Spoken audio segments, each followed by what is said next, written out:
एक चींटी से हमको बहुत कुछ सीखने को मिलता है। एक चींटी सामूहिकता में रहती है, एक साथ रहती है, कतारबद्धता में चलती है, और मिट्टी में भी, कचरे में भी अगर शक्कर का कण पड़ा होता है तो चींटी उसको उठा लेती है।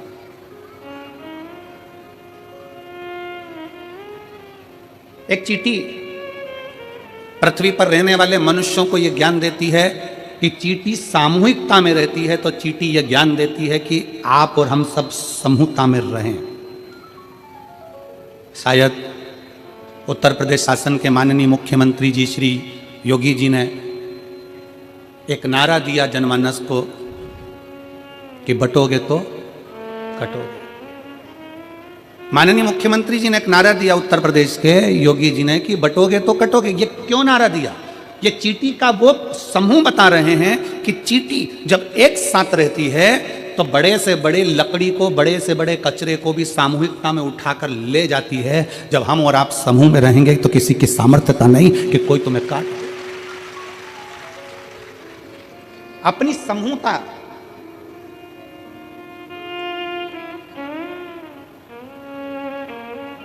अच्छा हम आपसे पूछे, मेरी जीजियां बैठी हैं, मेरे जीजा बैठे हैं, मेरी माताएं बैठी हैं, मेरे भाई बैठे हैं, बेटियां बेटे बैठे हैं, हम आपसे एक बात पूछते हैं कि पहले घर परिवार बहुत बड़ा होता था, 4-5 मामा चाचा काका बुआ फूफा इतने बड़े होते थे, तो मोहल्ले में किसी की हिम्मत नहीं होती थी कि वो उससे झगड़ा कर ले। बोलो सही है कि गलत है? अरे जम के तो बोलो जरा, क्यों नहीं झगड़ा करते थे? अरे वो 6 भाई हैं और उसकी 4 बहनें बहुत तेज, और उसकी बुआ मामा रहती है बहुत तेज, और बुआ के बच्चे और तेज। पूरे जगह में सूचना रहती थी कि साहब इतना बड़ा परिवार है, इतना बड़ा कुटुंब है, इतने सारे लोग हैं, तो इनसे कोई भिड़ता नहीं था। आज क्या कहा जा रहा है? आज के जमाने की सोच आप लोगों के सम्मुख में पुराने समय की सोच को आज रखा जा रहा है। एक चींटी हमको ज्ञान उपदेश देती है कि हम सामूहिकता में रहते हैं तो बड़े से बड़ा कार्य कर लेते हैं। एक चींटी हमें ज्ञान देती है कि हम कतारबद्धता में चलते हैं, एक लाइन में, एक कतार में चलते हैं। एक चींटी हमको ज्ञान देती है कि कचरे के ढेर में भी शक्कर का टुकड़ा, गुड़ का टुकड़ा पड़ा है तो मैं उठा लेती हूँ और लेकर चल देती हूँ। ये चींटी हमको ज्ञान देती है कि सामूहिकता में रहो, अपनी कतार में चलो, अपनी कतार, अपने धर्म को छोड़कर अन्य कतार में नहीं जाना। और चींटी तीसरी प्रेरणा देती है कि कचरे के ढेर में से भी शक्कर उठा लेती है, कचरे के ढेर में से भी गुड़ उठा लेती है। चींटी ये हमको प्रेरणा देती है कि दुनिया में ढेर सारे लोग मिलेंगे, कोई किसी तरह का मिलेगा, कोई किसी तरह का मिलेगा, कोई किसी तरह का मिलेगा, कोई अपशब्द कहेगा, कोई ताने देगा, कोई गाली देगा, कोई आड़ा टेढ़ा बोलेगा, सब तरह के लोग संसार में मिलेंगे। शिव महापुराण की कथा और चींटी का चरित्र कथा है कि कचरे के ढेर में से शक्कर उठा लो, उसी तरह संसार के लोगों में से जो तुमको अच्छा लगे उसकी अच्छाई को ले लो और उसकी बुराई को वहीं छोड़ दो। आप अच्छाई ग्रहण करो ना, हम अच्छा तो ले ही नहीं पा रहे।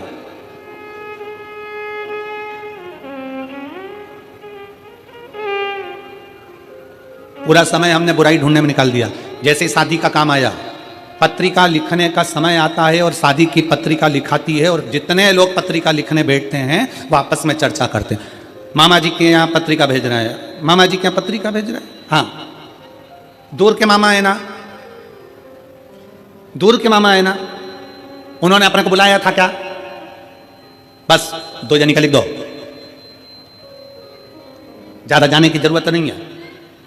अब उनकी बुराइयां ढूंढना चालू करें, मामा जी ने ऐसा कर दिया, काका जी ने ऐसा कर दिया, बुआ जी ने ऐसा कर दिया, फूफा जी ने ऐसा कर दिया। जितने लोग बैठे हैं, जितनी देर पत्रिका लिख रहे हैं उतनी देर उसमें से बुराइयां बुराइयां बुराइयां बुराइयां छाटी गई। पत्रिका लिखते समय गणेश जी की पत्रिका लिख रहे हो, बेटे के ब्याह की पत्रिका लिख रहे हो, घर में बेटी के ब्याह की पत्रिका लिख रहे हो, घर में मंगल शकुन हो रहा है, मंगल साज सज रहे हैं। प्रयास ये करो कि पत्रिका लिखते समय ये करा जाए कि कितना भी बुरा व्यक्ति हो उसकी अच्छाई को ढूंढा जाए, जिससे हमारे घर में बेटी आए, हमारे घर में बहू आए, हमारे घर में जो परिवार बढ़े वो अच्छाई देखकर बढ़े।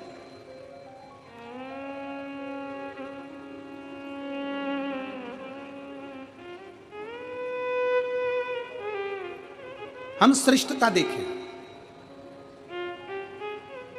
चींटी की सामूहिकता। चलो और सरल भाषा में समझ लो, एक चींटी झुंड में है, बहुत सारी चींटी है, उस पर तुम लात रखोगे क्या? जम के बोलो जरा जल्दी से, नहीं। और वो झुंड की चींटी में से एक चींटी अलग निकल गई, बाहर चली गई, साइड में चली गई, और वो तुम्हारे पांव के नीचे आके मर गई। अकेली थी, बट गई, कट गई, अकेली थी। माननीय सांसद महोदय बैठे हैं और मैं साधुवाद दूंगा आपको कि आपके मेरठ क्षेत्र में ये शिव महापुराण की कथा इतने शिव भक्तों के बीच में हो रही है, आपको उसके लिए साधुता है, बहुत बहुत साधुता है। माननीय सांसद महोदय अग्रवाल जी को बहुत बहुत साधुता है। चींटी का झुंड है, उस पर पाँव नहीं रख पाओगे क्योंकि तुम्हें लगेगा कि इतनी सारी चींटियां हैं, नहीं, काट लेगी, आ जाएगी। और अकेली है, पाँव रखा गया, चलेगा, समाप्त हो।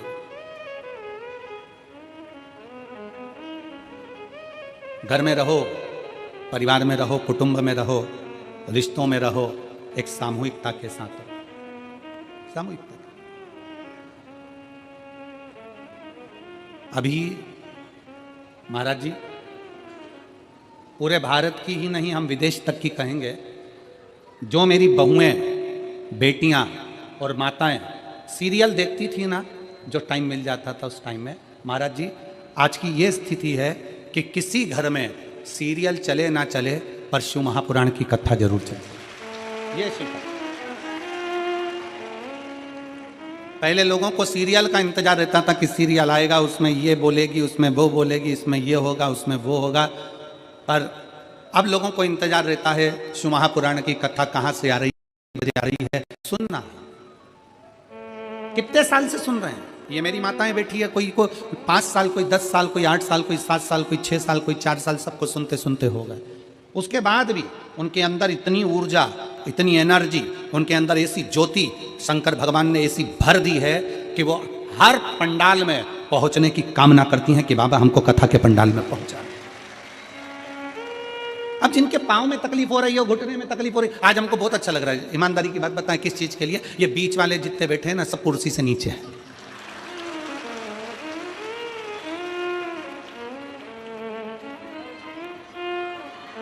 पूछें क्यों? काय के लिए? हमें क्यों खुशी हो रही है? क्योंकि शिव महापुराण की कथा में कई माताएं ऐसी आती हैं जिनके घुटने में बहुत दर्द होता है, और हम भी प्रार्थना करते हैं भोले बाबा से कि बाबा जी, हे मेरे शंकर, ऐसी कृपा करना, जितने पंडाल में आए हैं सबको स्वस्थ रखना, इनकी जो जो तकलीफ होना मेरे शंकर वो सब खींच ले। अब आज जितनी नीचे बैठी है ना, इनको देखकर इसलिए प्रसन्नता हो रही है क्योंकि मेरे बाबा ने आज इतने सारों का घुटना एक साथ ठीक कर दिया।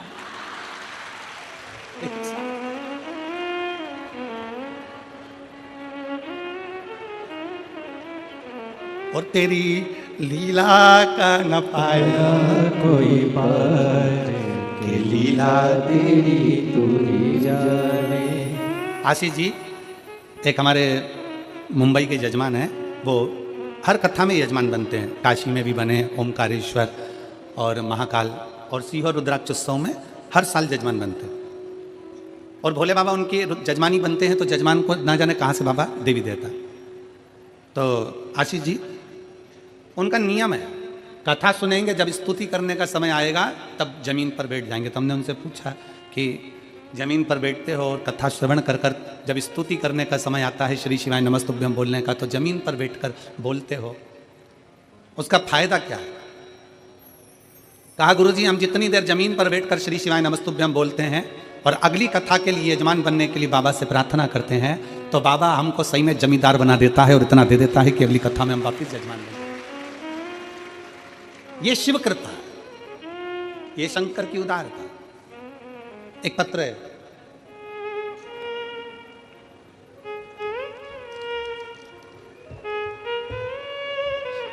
मैं दुजाना निवासी सुनीता शर्मा, गौतम बुद्ध नगर, ग्रेटर नोएडा से हूँ। कहीं बैठी हों तो हाथ हिला सकती हैं। मैं दुजाना निवासी सुनीता शर्मा, गौतम बुद्ध नगर, पत्र को आप लोग एलईडी पर पढ़ सकते हैं। गौतम बुद्ध नगर, ग्रेटर नोएडा से हूँ।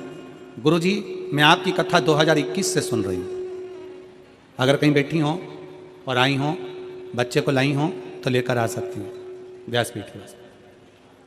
आपकी कथा 2021 से सुन रही हूँ। एक लोटे जल का क्या वर्णन करूं गुरुदेव। शादी को 19 वर्ष निकल चुके थे और 19 वर्ष से कोई संतान नहीं थी। सभी डॉक्टरों को दिखाया पर कोई लाभ नहीं हुआ। फिर आपकी कथा ग्रेटर नोएडा के उमा पब्लिक स्कूल में आयोजित हुई। वहाँ रोज कथा सुनने गई और बाबा से अर्जी लगाती, बैठती और बाबा से विनय करती, बाबा तूने सबकी झोली भरी है तो मेरी भी तो भरो। बाबा मैंने सुना है कि पंडाल में बैठकर कथा श्रवण करने वाले की झोली तू भरता जरूर है, मुझ में क्या कमी रह गई। ग्रेटर नोएडा की कथा में बाबा से 5 दिन कथा के पंडाल में विनय करी और 19 वर्ष के बाद बाबा ने मेरे को संतान दी। मैं बाबा को प्रणाम करने के लिए आया। 19 वर्ष के बाद मेरे घर में संतान की प्राप्ति हुई।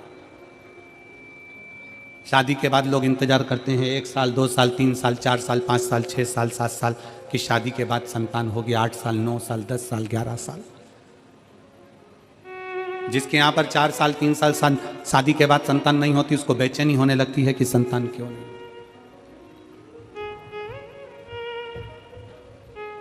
5 साल 6 साल 7 साल 8 साल 10 साल 15 साल 16 साल 17 साल 18 साल 19 साल जिसकी शादी को हो गए हों और औलाद का सुख नहीं होगा तो विचार करना क्या उसने कितना डॉक्टरों का इलाज कराया, कितनी जगह गई, कितनी जगह गोदी भरवाई होगी, कितनी जगह झोली भरवाई होगी, कितनी जगह जाकर विनय करा होगा, निवेदन करा होगा।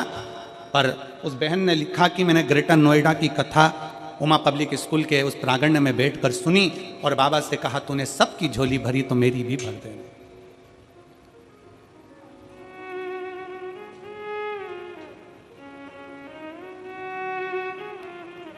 खाली न जाता कोई दर से तुम्हारे, खाली न जाता कोई दर से तुम्हारे, मैं भी खड़ी हूँ नन्ही बाहें पसारे, अपने हृदय से लगा लो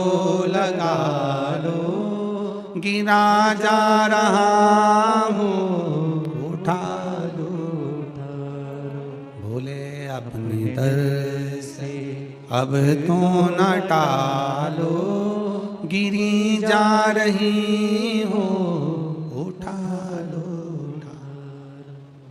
आप जिस भाव से भगवान से प्रार्थना करते हो, जिस हृदय से शिव से अपने मन की बात करते हो, इस कथा में हमारा एक नियम है हर कथा का कि अपने डेरे से जहाँ हम ठहरते हैं वहाँ से चलकर जहाँ कथा स्थल पर आते हैं, दोनों जगह हर जगह एक ही बात जरूर करते हैं, ए बाबा किसी स्त्री की गोदी खाली मत रखना और किसी पुरुष की जेब खाली मत रखना। स्त्री की गोद खाली रहती है तो उसको भी बहुत सुनना पड़ता है और पुरुष की जेब खाली रहती है तो उसको भी बहुत धक्के खाना पड़ता है। उसको खाली ना रखिए। जिसके पास में धन नहीं होता ना, जिसके पास में पैसा नहीं होता, धन नहीं होता, वैभव नहीं होता, थोड़ी संपदा नहीं होती, उससे पूछो कि उसकी दशा क्या होती है। अपने भी साथ छोड़ देते हैं, अपने भी पीछे हट जाते हैं। धन के साथी हजारों हैं, धन नहीं तो कोई नहीं। सुख के साथी हजारों हैं, जब दुख पड़ा तब कोई नहीं। वाहवारी दुनिया मतलब की दुनिया में किसी का कोई नहीं।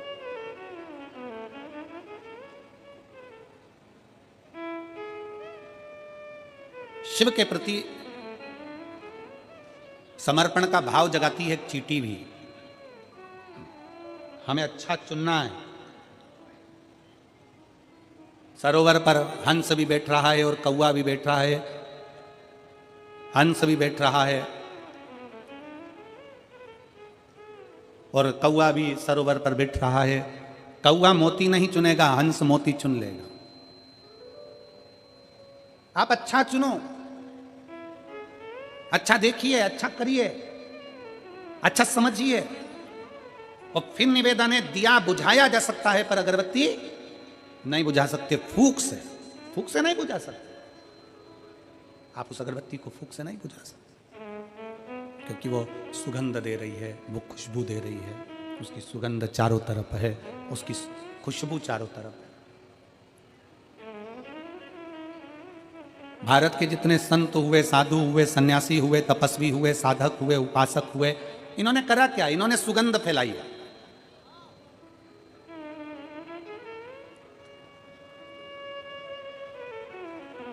जगतगुरु शंकराचार्य जी ने जब पृथ्वी पर प्रकटे, जगतगुरु शंकराचार्य जी जब इस भूमंडल पर आए, पृथ्वी पर आए, तो जगतगुरु शंकराचार्य जी जब इस भूमंडल पर आए, इस पृथ्वी पर आए, तो जगतगुरु शंकराचार्य जी ने अपनी शिव भक्ति की सुगंध संपूर्ण विश्व में फैलाई। 4 पीठों का निर्माण कर दिया। भारत के 4 कोनों पर भगवान शंकर को विराजमान कर दिया।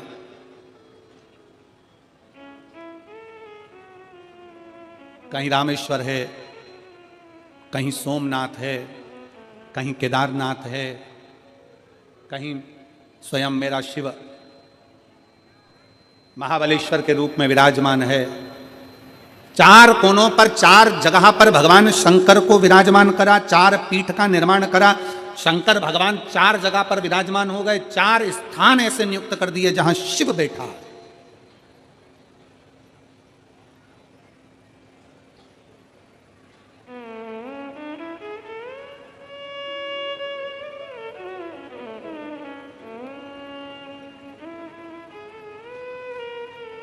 कई लोग जो बोलने वाले होते हैं ना, बड़े अपशब्दों के साथ में बोल जाते हैं कि आने वाले समय में हम अपना वर्चस्व फैलाएंगे, भारत को हम अपना कर लेंगे।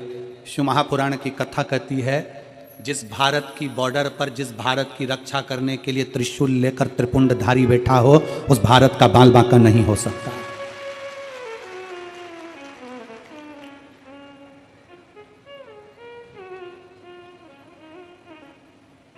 उस भारत का बाल बांका नहीं हो सकता जहां पर त्रिपुंडधारी, त्रिशूलधारी, त्रिनेत्रधारी शंकर चारों तरफ बैठे हैं। कहीं केदार के रूप में, कहीं सोमेश्वर के रूप में, कहीं रामेश्वर के रूप में, कहीं महाबलेश्वर के रूप में। 4 स्थान पर मेरा शंकर अगर विराजमान है, चारों तरफ से वो बॉर्डर के ऊपर बैठा हुआ है रक्षा करने की।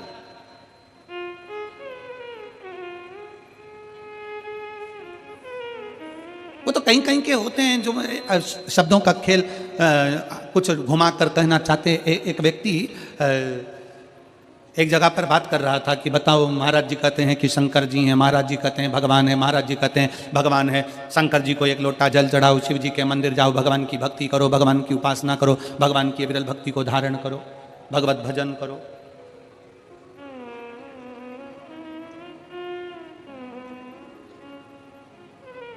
होता है, बहुत सारे मिलेंगे तुमको भी। आप जिस जगह पर रहते हो ना, मेरठ की पवित्र भूमि पर, ओगड़नाथ जी की भूमि पर, वीरों की भूमि पर, क्रांतिकारियों की भूमि पर, बेलकेश्वर महादेव की भूमि पर, जहां आप निवास करते हो, ऐसा नहीं कि आपको नहीं मिलते होंगे, आपको भी मिलते होंगे। भारत में ऐसे बहुत सारे लोग हैं जो दिन भर परमात्मा की बुराई में, भगवान की निंदा में लगे हुए हैं। क्यों जाते हो शंकर जी के मंदिर? क्यों चढ़ाते हो 1 लोटा जल? क्या होगा शंकर जी को जल चढ़ाने से? क्या होगा शिव की स्तुति करने से? क्या होगा शंकर का भजन करने से? क्या होगा शिव पुराण सुनने से? भगवान तो है ही नहीं। कहां है भगवान? एक व्यक्ति एक नाई की दुकान पर गया कटिंग करवाने के लिए, दाढ़ी बनवाने के लिए। नाई कटिंग कर रहा था, दाढ़ी बना रहा था। दाढ़ी बनाते बनाते, मसाज करते करते, दाढ़ी बनाते बनाते नाई ने बात छेड़ दी राजनीति की।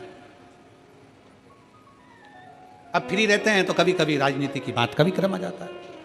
अब नाई ने राजनीति की बात छेड़ी। राजनीति के बाद राजनीति चालू होते होते होते होते फिर धर्म नीति पर आ गई।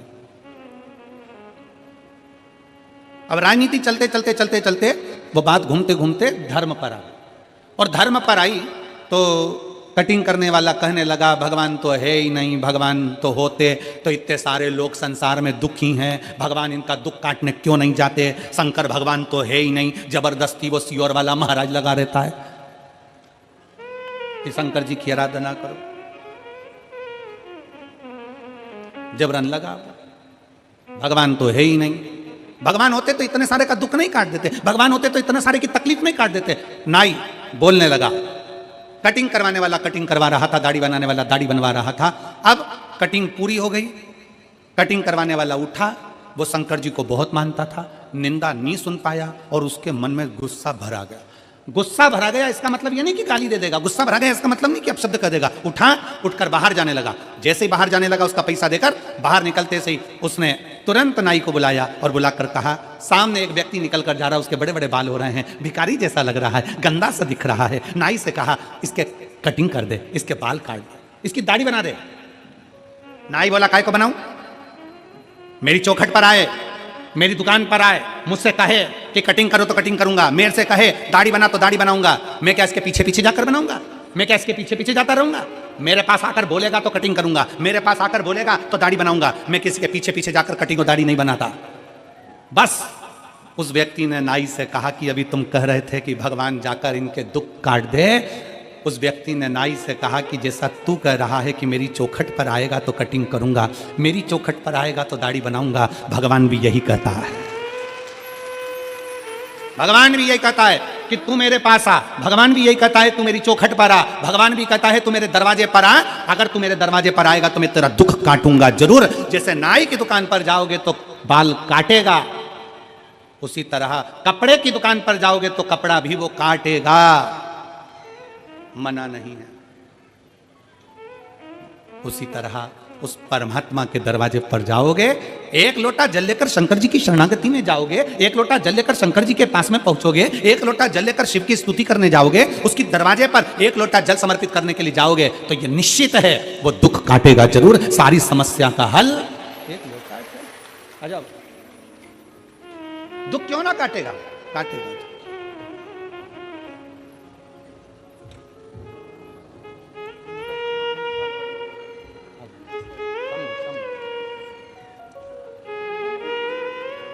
सुनीता जी शर्मा गौतम बुद्ध नगर ग्रेटर नोएडा से आई हैं।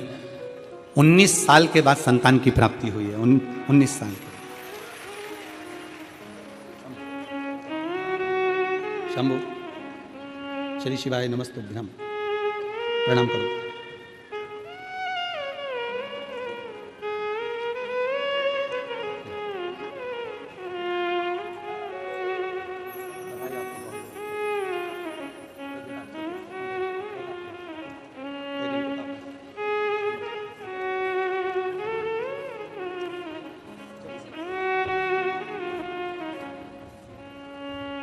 उन्नीस वर्ष के बाद संतान की प्राप्ति हुई। एक बार जोरदार ताली बजाकर स्वागत वंदन अभिनंदन।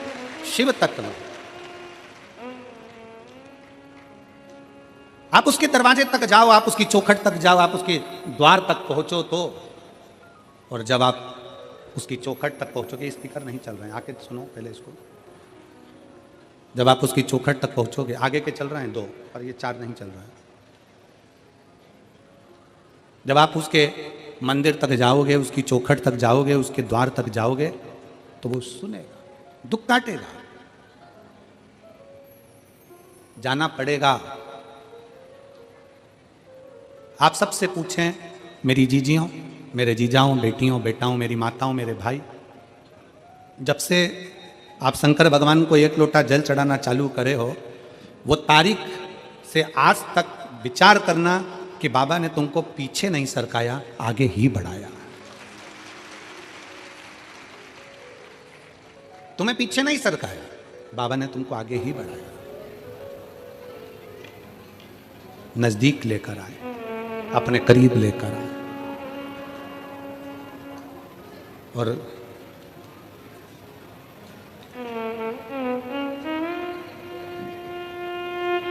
उसको ढूंढो। संसार में आए हो ना, तो उसको थोड़ा सा ढूंढने का प्रयास करो, मिलेगा। जिस दिन कथा सुनने को ना मिले, जिस दिन शंकर जी के मंदिर में एक लोटा जल चढ़ाने नहीं जा पाओ और तुम्हारे दिल में अगर बेचैनी हो, तो समझ लेना कि तुम शंकर की बेटी और बेटे हो गए, तुम शिव के बेटे। क्योंकि उससे मिले बिना तो एक क्षण नहीं रह पाता, एक क्षण। वो कहते हैं ना, फूलों की कलियों में, काशी की गलियों में, तेरे बिना कुछ कहीं ना, तेरे बिना भी क्या जीना, ओ शंभू रे, तेरे बिना भी क्या जीना, ओ बाबा रे, तेरे बिना भी क्या जीना। फूलों की कलियों में, काशी की गलियों में, फूलों की कलियों में, काशी की गलियों में, तेरे बिना कुछ कहीं ना, तेरे बिना भी क्या जीना, ओ शंकर रे, तेरे बिना भी क्या जीना, ओ शंभू रे, तेरे बिना भी क्या जीना।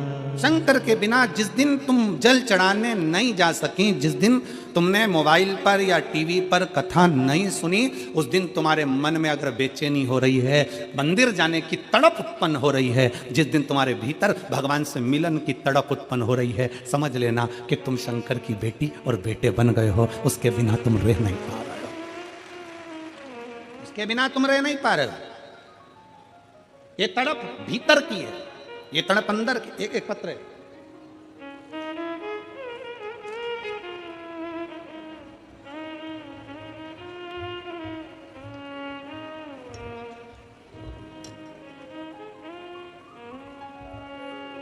मैं निशु कुमार जिला हापुड़ का रहने वाला हूँ। कहीं बैठे हो निशु कुमार हापुड़ से, तो एक बेलपत्र लेने के लिए आ सकते हो, हाथ हिला सकते हो। मैं निशु कुमार जिला हापुड़ से रहने वाला हूँ। मैं बाबा को पत्र के माध्यम से बताना चाहता हूँ कि ग्रेजुएशन करने के बाद पहला कंपटीशन ग्राम पंचायत अधिकारी का 2018 में दिया। 2018 में ग्राम पंचायत अधिकारी का मैंने एग्ज़ाम दिया, जिसमें असफल रहा। उसके बाद काफ़ी कंपटीशन एग्ज़ाम दिए, हर बार 2-3 नंबर से रह जाता। मेरी माता शिव मंदिर जाती थी, किसी ने उनसे शिव पुराण कथा के बारे में बताया और माता टीवी के माध्यम से कथा सुनने लगी।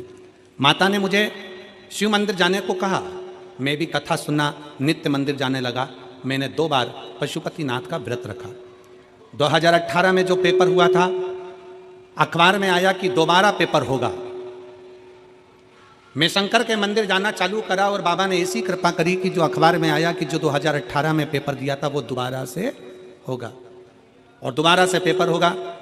अखबार में आया, सुनने में आया तो पेपर लीक हो गया और 2022 और 23 में दोबारा पेपर होगा। मैंने महादेव से कहा, प्रभु इस पेपर में ज़रूर मुझे पास कर देना। मैंने अपनी पढ़ाई को तेज कर दिया। जैसा गुरुजी आप कहते हो कि कर्म प्रधान है, अभी तक जितने पढ़े उससे 4 गुना पढ़ाई करो। अभी तक जितनी मेहनत करी उससे 4 गुना ज़्यादा मेहनत करो। अभी जितना पढ़ रहे हो इससे 4 गुना ज़्यादा पढ़ो, अच्छी मेहनत करो। अभी तक जितना पढ़ा उससे अधिक गुना पढ़ो। और हमने पढ़ाई को तेज कर दिया। महादेव का नाम लेकर दिसंबर 2023 में आगरा पेपर देने गया और मेरा परिणाम 2024 सितंबर माह में आया। भोले बाबा की कृपा, एक बेलपत्र, एक शहद का प्रयोग, हापुड़ में ही ग्राम पंचायत अधिकारी बनने का मौका मिल गया और बाबा ने मुझे ग्राम पंचायत अधिकारी बना दिया। एक लाइन अच्छी लिखी आप और हम गुनगुनाते। बखान क्या करूं मैं राखों के ढेर का, चपटी भभूत में खजाना कुबेर का। हे गंगाधार मुक्ति द्वार ओमकार तू, भोले ओमकार तू। आयो शरण तिहार शंभु कार तू। उस बेटे ने अपनी माता के कहने पर शिव महापुराण पर भरोसा कर कर अपनी विद्या को 4 गुना बढ़ाया, अपने कर्म को 4 गुना बढ़ाया, अपने अध्ययन को 4 गुना बढ़ाया।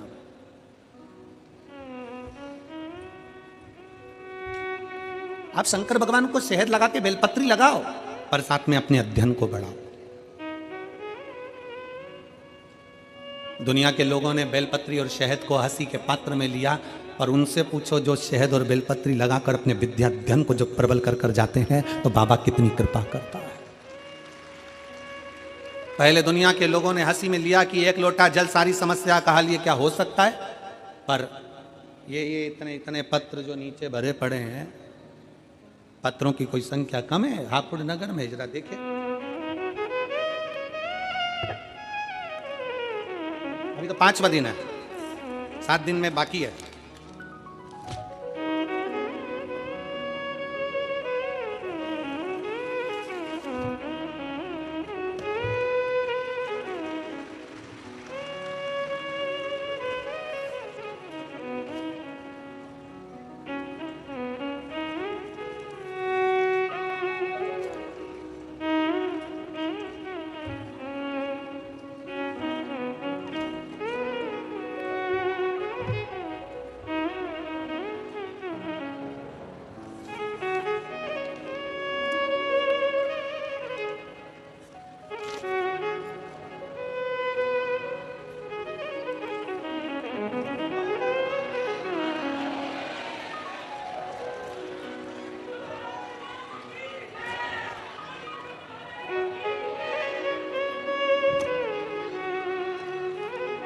ये 5 दिन के हैं, अभी साइड में और पीछे और रखे हुए हैं। इसमें विश्वास है शंकर के प्रति, इसमें सियोर वाला महाराज कुछ नहीं करा, प्रदीप मिश्रा की सामर्थ्यता नहीं कि कुछ कर दे, करता है एक लोटा जल और सारी समस्या का हल, वो करता है। इसमें किसी की सामर्थ्यता नहीं है, इसमें किसी की सामर्थ्यता नहीं हो सकती कि कोई कुछ कर ले। इन पत्रों में हजारों भक्तों का, शिव भक्तों का एक विश्वास जुड़ा हुआ है। इन पत्रों में हजारों शंकर के भक्तों का एक विश्वास दड़ी बनकर विराजमान, और इतना आस और विश्वास से कहते हैं कि आप लोग भी कथा के पंडाल में बैठकर शिव महापुराण की कथा सुन रहे हो, 3 महीने में ये विश्वास है हमारा शंकर के प्रति कि आपका भी पत्र किसी व्यासपीठ पर जरूर पहुंचेगा। वो खाली नहीं छोड़ता, उसका नियम ही यही है कि कोई आया है, और सीधी सीधी बात है, तुम किसी के यहाँ गए हो, कोई पहचान वाले के यहाँ शादी में गए हो तो लिफाफा दोगे, और रिश्तेदारी है तुम्हारी उस शादी में तो वो विदाई भी तुमको देगा, साड़ी देगा, लिफाफा देगा। मामा जी के यहाँ गए हो, भांजी आई है, कुछ तो देना ही पड़ेगा, बेटी आई है, कुछ तो देना ही पड़ेगा। अपने मायके में शादी में जाते हो तो मायके से कुछ देते कि नहीं देते? बोलो ईमानदारी की बात बोलो, देते कि नहीं देते? तो तुम अपने बाप के घर में जाते हो तो बाप विदाई जरूर देता है, तो शिव महापुराण में आते हो तो शंकर विदाई जरूर देता है। इसीलिए 6ठे दिन की कथा और 7वें दिन की कथा लोग झोली फसार फसार कर आते हैं कि हमें देगा, हम बाप के घर पर जा रहे हैं, अपने पिता के दरवाजे पर जा रहे हैं। इसलिए 6ठा और 7वां दिन लोग झोली फसार कर मांगने के लिए आते हैं कि बाप खाली नहीं छोड़।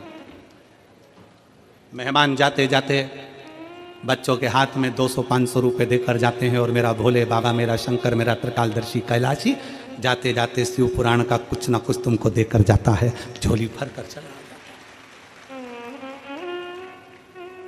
खाली नहीं छोड़ता। फूलों की कलियों में, काशी की गलियों में, फूलों की गलियों में, काशी की गलियों में, तेरे बिना कुछ कहीं ना, तेरे बिना भी क्या जीना, ओ बाबा रे, तेरे बिना भी क्या जीना, ओ शंभू रे, तेरे बिना भी क्या जीना। जिस दिन मंदिर जाते जाते एक दिन नहीं जा पाए और अंदर से बेचैनी हो जाए, कथा सुनते सुनते एक दिन की कथा ना मिले, अपने मेरठ में कथा हो रही है और आसपास 50-100 किलोमीटर की दूरी पर रह रहे हो और जाने के लिए मन आतुर हो रहा है, मैं भी मेरठ जाऊं कथा सुनने के लिए, समझ लेना कि तुम बाप की बेटी हो, बाप के बेटे हो, शंकर की बेटी हो, शंकर के बेटे हो, अंदर से बेचैनी हो रही। मिलना वो कहे शिव से मिलन की आस बड़ी है।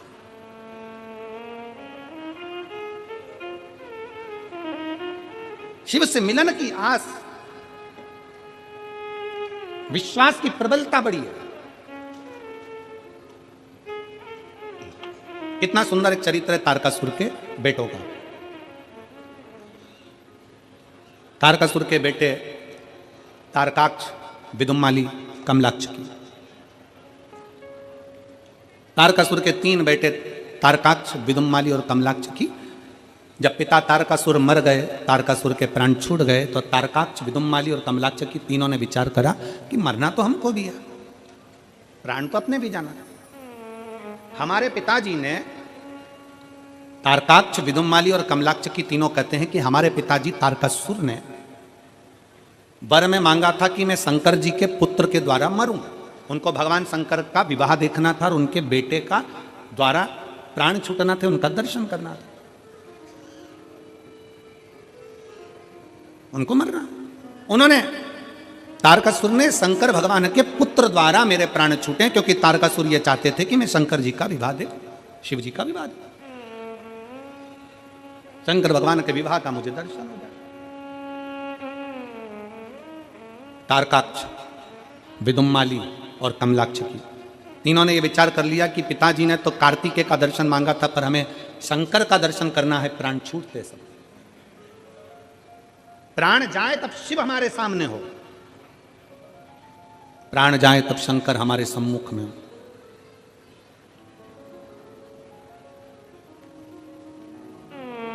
कई माताएं अपने अपने भजनों में उसको गाती रहती हैं कि भजन करता छूटे जी मारा प्राण, ओ जी मारा सांवरी। और कई माताएं भजन में गाती रहती हैं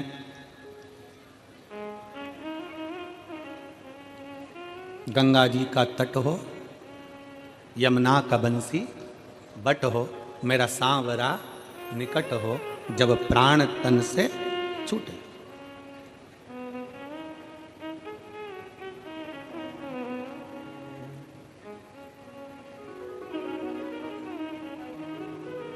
कई माताएं गाती हैं, कई माताएं स्मरण में लेती हैं,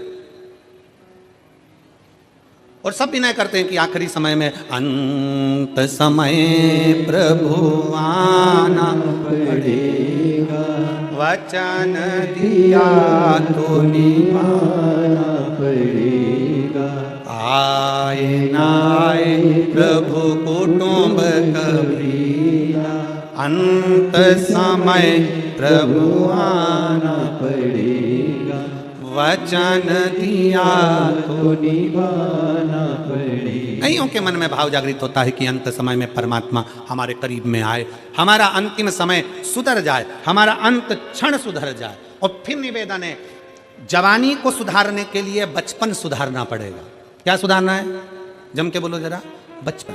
बचपन सुधरा तो जवानी सुधर जाएगी, जवानी सुधरी तो अधेड़ी सुधर जाएगी, और अधेड़ी सुधरी तो बुढ़ापा सुधर जाएगा। ये सुधारने की सीढ़ी है। अब कई लोग तो कहते हैं कि अभी कोई हमारा भजन करने की उम्र है, अभी तो हमारे को कोई कथा सुनने की उम्र है, अभी तो हमारी क्या कथा सुनने की उम्र है, भजन करने की उम्र है। होता है एक पति ने पत्नी को गले का हार दिलाया, नेकलेस, बड़ा सुंदर हीरो का, 50 लाख रुपए का, और हीरे का हार दिलाया, और पति ने पत्नी से कहा पहन ले। पत्नी बोली अभी नहीं पहनूंगी। पहन लेना तो क्या हुआ पहनने में, अभी नहीं पहनूंगी। तो फिर देवर के लड़के की शादी होगी ना, उस दिन पहनूंगी। ठीक है, शादी की सालगिरह आ गई, पति ने फिर पत्नी से कहा आज तो अपन दोनों की शादी की सालगिरह में तुझे घुमाने ले गया था, वहां से मैंने तुझे नेकलेस दिलाया था, वो पहन ले। पत्नी बोली अभी नहीं पहनूंगी, अभी जरा देवर के लड़के की शादी होगी तब पहनूंगी। और देवर के लड़के की शादी होना थी मार्च में, और जनवरी में निपट गई।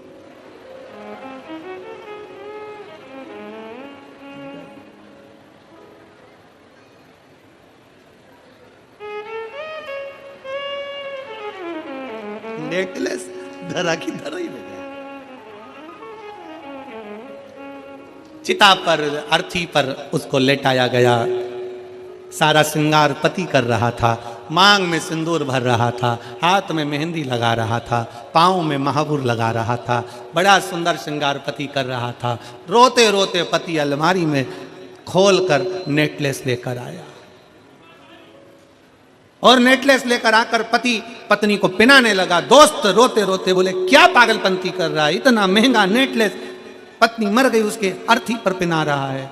पति रोता रोता बोला, इससे मैं कह रहा था पहन ले पहन ले पहन ले, और ये हमेशा कहती थी जब पहनूंगी जब पहनूंगी जब पहनूंगी। इसको क्या मालूम था कि मौत का कोई ठिकाना नहीं होता है, जो जिंदगी जियो खुश होकर जियो। कथा कह रही है मेरठ की जीजियों, जितनी साड़ी रखी है सब पहन लो।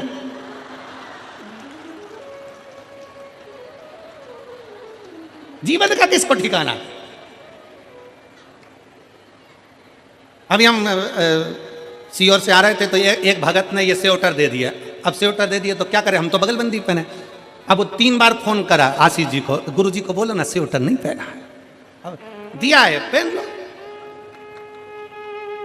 कितनी अच्छी अच्छी साड़ियां तुम्हारे पति दिलवाए तुम्हारे पास में, मायके से मिली, यहां से मिली, वहां से, और सब तैयारी में बैठी है। सारी साड़ियों में फाल लगी है, पीको लगी है, सब मैचिंग का सब रखा है, पर अलमारी में रखी है। कई बार तो अलमारी खोलती है तो साड़ी ऊपर से गिरती है, वो कहती है पहनो। साड़ी में कहती है पहनो, मैं फ्री पड़ी हूं, कब पहनोगी, ऊपर से गिर रही है नीचे तो नहीं पहने।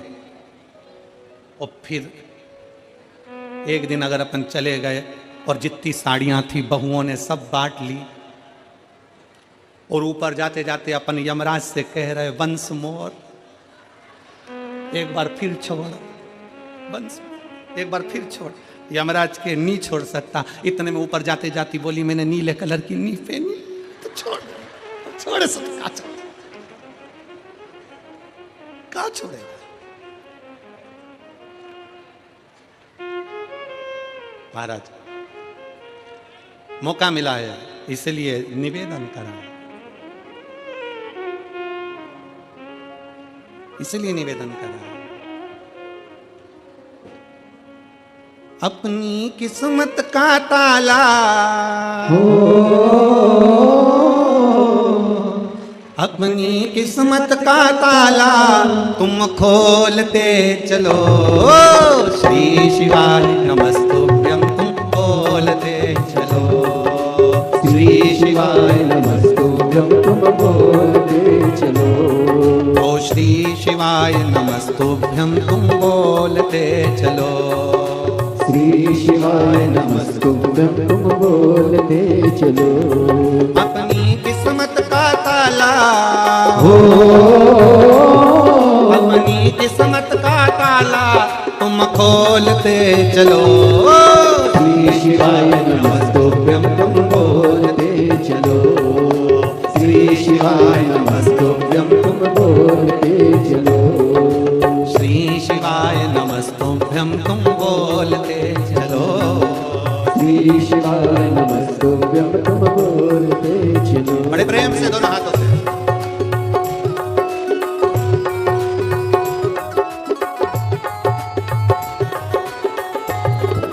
शंभो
जय हो।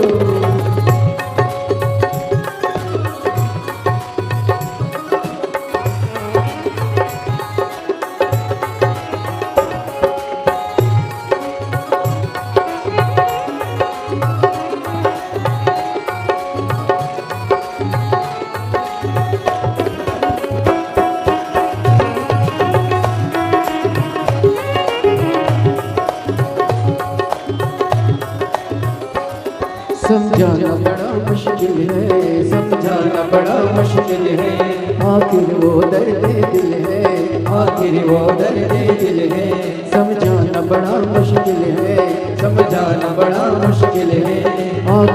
दर्द दिल है, आखिर वो दर्द दिल है।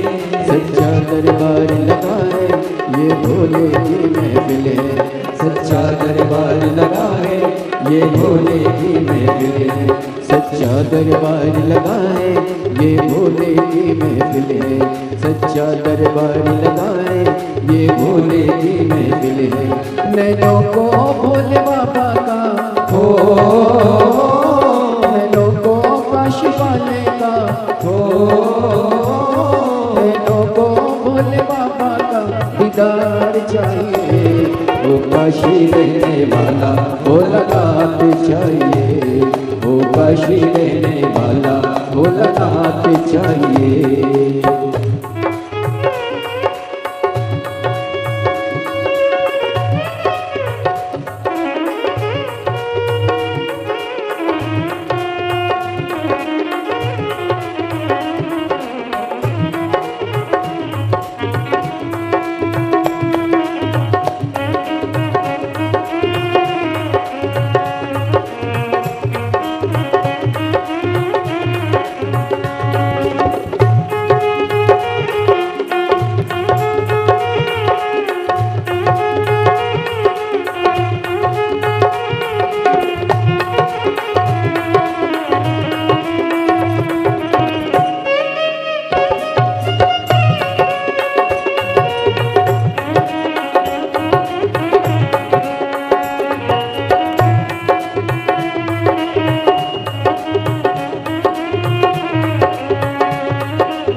कुछ कमी न अरमानों की, तेरे दिल दीवानों की, तेरे दिल दीवानों की। मुझको मत होश बनाए कटार तेरे नैनों की, मुझको मत होश बनाए कटार तेरे नैनों की, मुझको मत होश बनाए कटार तेरे नैनों की, मुझको मत होश बनाए कटार तेरे नैनों की। नैनों को डमरू वाले का हो, नैनों को काशी वाले का हो, नैनों को भोले बाबा का दीदार चाहिए। वो काशी रहने वाला भोला नाथ चाहिए, वो काशी रहने वाला भोला नाथ चाहिए। अपनी किस्मत का ताला हो, अपनी किस्मत का ताला हो, अपनी किस्मत का ताला तुम खोल खोलते चलो। श्री शिवाय नमस्तुभ्यं तुम खोलते चलो। श्री शिवाय नमस्तुभ्यं तुम खोलते चलो। श्री शिवाय नमस्तुभ्यं तुम बोलते चलो। श्री शिवाय नमस्तुभ्यं तुम खोलते चलो। ओ श्री शिवाय नमस्तुभ्यं तुम बोलते चलो। श्री शिवाय नमस्तुभ्यं तुम खोलते चलो। समझाना बड़ा मुश्किल है, समझाना बड़ा मुश्किल है, आखिर वो दर्द दिल है, आखिर वो दर्द दिल है। सच्चा दरबार लगा है ये भोले की महफिल है। सच्चा दरबार लगा है ये भोले की महफिल है। सच्चा दरबार लगा है ये भोले की महफिल है। सच्चा दरबार लगा है ये भोले की महफिल है। नैनो को डमरू वाले का, नैनो को काशी वाले का, नैनो को डमरू वाले का दीदार चाहिए। वो काशी रहने वाला भोलानाथ चाहिए। वो काशी रहने वाला भोलानाथ चाहिए। अपनी किस्मत का ताला, अपनी किस्मत का ताला, अपनी किस्मत का ताला तुम खोलते चलो। श्री शिवाय नमस्तुभ्यं तुम खोलते चलो। श्री शिवाय नमस्तुभ्यं तुम खोलते चलो। श्री शिवाय नमस्तुभ्यं तुम बोलते चलो। श्री शिवाय नमस्तुभ्यं तुम खोलते आर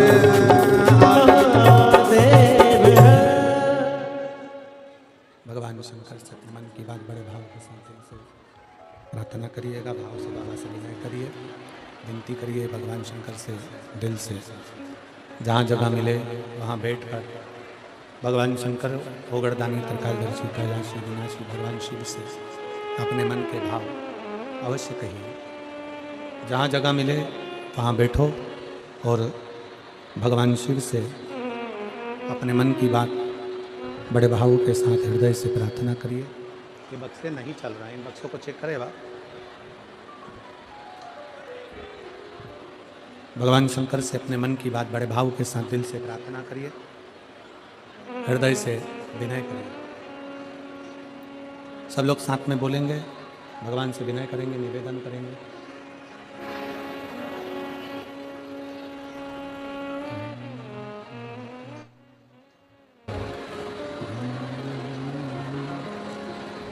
श्री शिवाय नमस्तुभ्यं। श्री शिवाय नमस्तुभ्यं। श्री शिवाय नमस्तुभ्यं। श्री शिवाय नमस्तुभ्यं। श्री शिवाय नमस्तुभ्यं।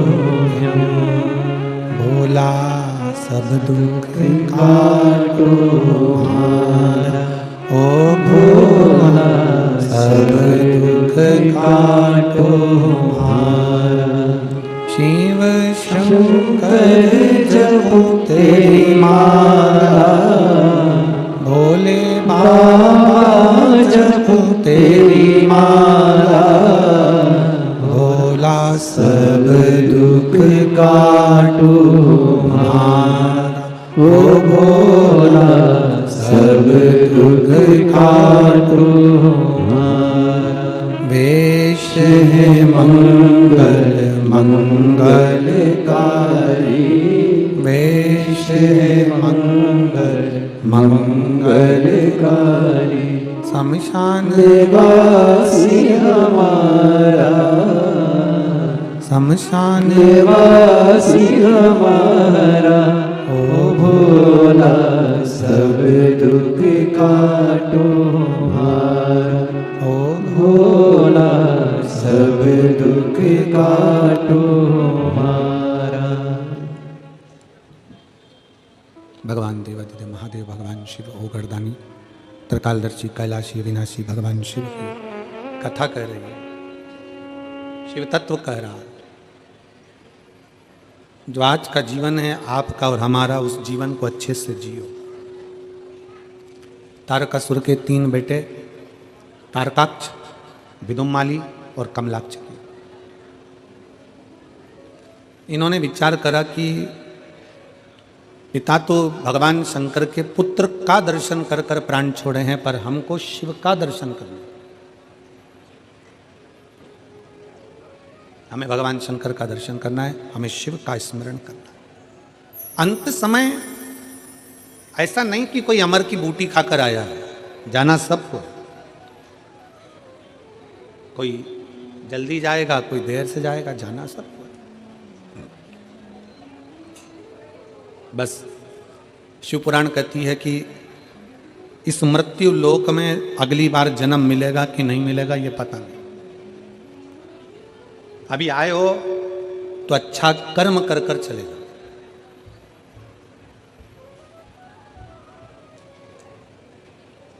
कुछ अच्छा करने का प्रयास करो। शरीर अच्छा दिया ना उसने, अरे बोलो तो जम के, अच्छा दिया ना। दोनों नेत्र दिए हैं दर्शन करने के लिए, श्रवण शक्ति दी है कथा सुनने के लिए, मुख दिया भजन करने के लिए, हाथ दिए दान पुण्य और सेवा करने के लिए, पांव दिए तीर्थ करने के लिए, कथा में जाने के लिए, अच्छी बुद्धि दी है। हाँ, कभी कभी बुद्धि भी थोड़ी गड़बड़ हो जाती है, ऐसा नहीं कि नहीं होती है। उसको हमारी भाषा में हम कह देते हैं कई बार कि ऐसा ना सोचा जाए कि बुद्धि गड़बड़ नहीं होती। कई बार बड़े बड़े संत साधु महात्मा की भी बुद्धि गड़बड़ हो जाती है, तो इंसान की तो जाने दो। लंकाधिपति रावण जैसा विद्वान, इतनी विद्वत्ता उसके अंतर्गत, और उसकी बुद्धि गड़बड़ हो गई। कंस जो विद्वत्ता में भी प्रबल था, उसकी बुद्धि गड़बड़ हो गई थी। हो जाता है कभी कभी। जैसे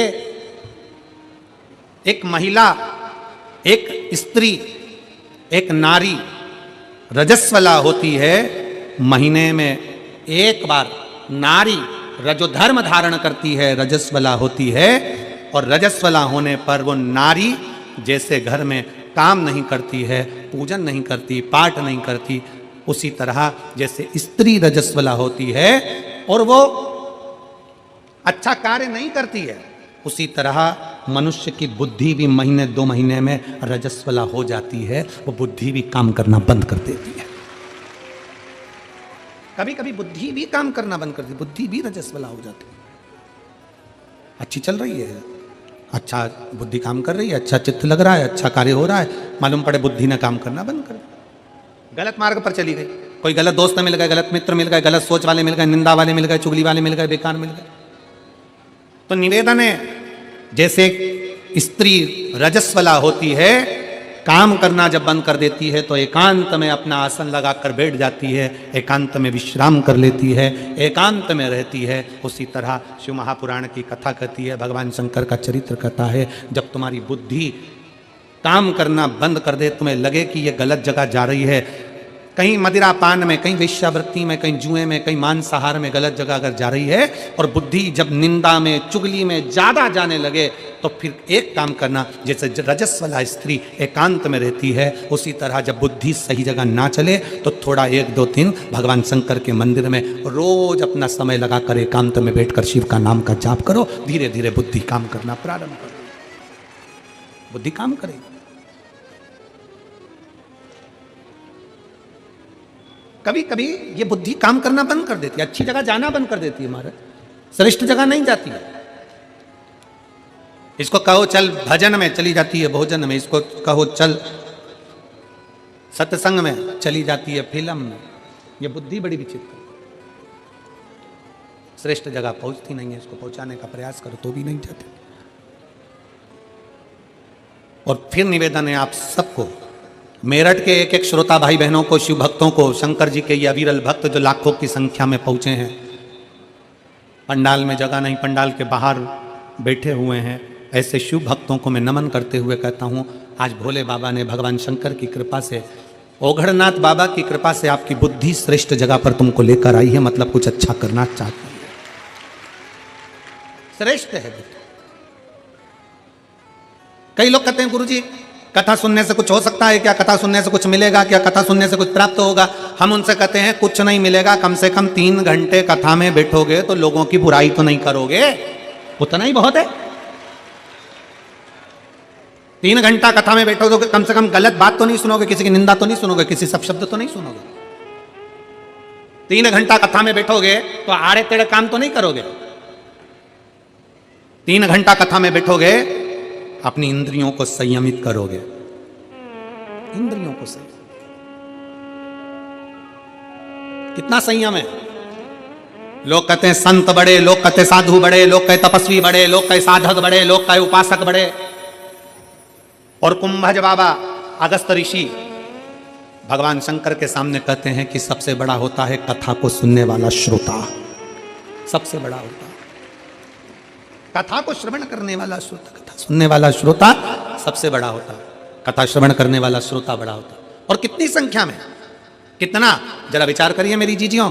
आप लोग तो ये हो सकता है कि यहाँ जो कथा में आगे बैठे हैं, हो सकता है कि 1 बजे कथा चालू हुई होगी तो 1:30 बजे आए होंगे, 2 बजे आए होंगे, 2:30 बजे आए होंगे, हो सकता है कि 12 बजे आए होंगे, 1 बजे आए होंगे। पर ये पंडाल में बैठी हुई मेरी जीजियाँ, मेरे जीजा, मेरी माताएं, मेरी बेटियाँ, बेटा सवेरे 7 बजे से एक जैसा नहा धो के थोड़ा सा नाश्ता पानी कर कर अपना आसन लगा कर बैठते हैं, शाम के 5 बजे तक इंतजार करते रहते हैं, अपनी इंद्रियों को संयमित रखते हैं। ना वॉशरूम जाना, न पानी भी उतना पिएंगे जितना लगे शरीर को, ज़्यादा पी लेंगे तो वॉशरूम जाना पड़ेगा, कहीं बाहर ना जाना पड़ जाए। इंद्रियों को संयमित करा है, साधा है। अपनी इंद्रियों को साधा, और इतना साधा इंद्रियों को कि कथा में बैठते हैं उस समय पर अपना चित्त, अपना मन, नयन कथा में, श्रवण कथा में, वाणी कथा में, चित्त कथा में, हृदय कथा में, सब कथा में लगा। क्या मिलता है कथा में जाने से? तो कहा संत साधु हम नहीं बन सकते, हम तपस्वी, हम साधक, हम उपासक नहीं बन सकते, हम बहुत बड़े सन्यासी साधु तपस्वी नहीं बन सकते, कम से कम एक श्रेष्ठ श्रोता तो बन सकते हैं, बस इतना बनकर वो भी बहुत है, बहुत। उसके आश्रित तो हो गए।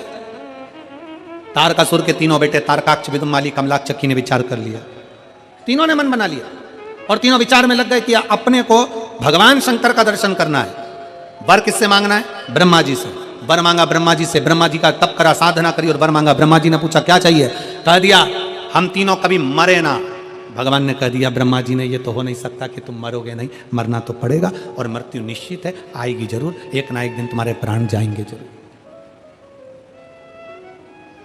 कोई तुमसे कह देना कि मेरे पास आकर बैठ जाओ, मैं तुम्हारे को दुख नहीं आने दूंगा, समझ लेना पक्का बेवकूफ बना रहा है, पक्का बेवकूफ बना। ऐसा हो ही नहीं सकता। संसार में जन्म लिया है तो दुख तो साथ में लिखा कर लाए।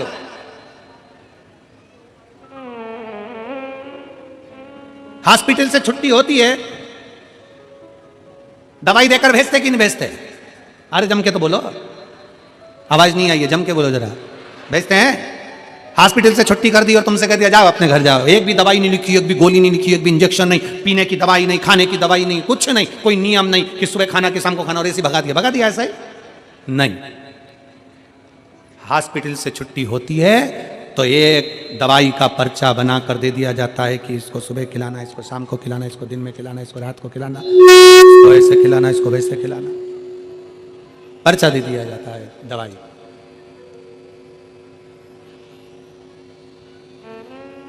हॉस्पिटल से छुट्टी हुई और तुम्हारे हाथ में एक पर्चा थमा कर भेज दिया गया। एक पर्चा दे दिया हॉस्पिटल से कि इस दवाई को सुबह दोपहर शाम में तुम्हें लेना है,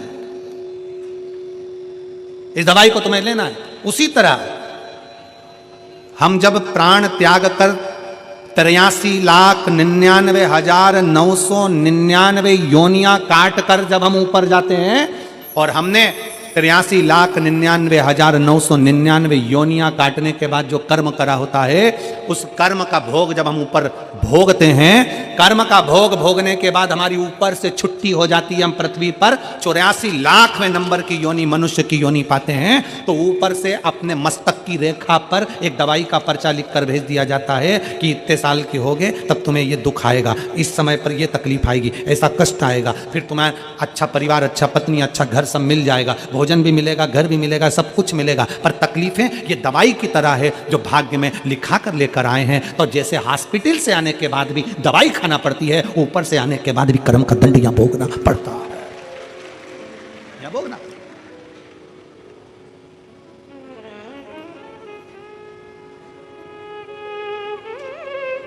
कर्म का दंड यहां भोगना पड़ेगा। मनुष्य देह मिली है, मानव का शरीर मिला, इसको भोगना है।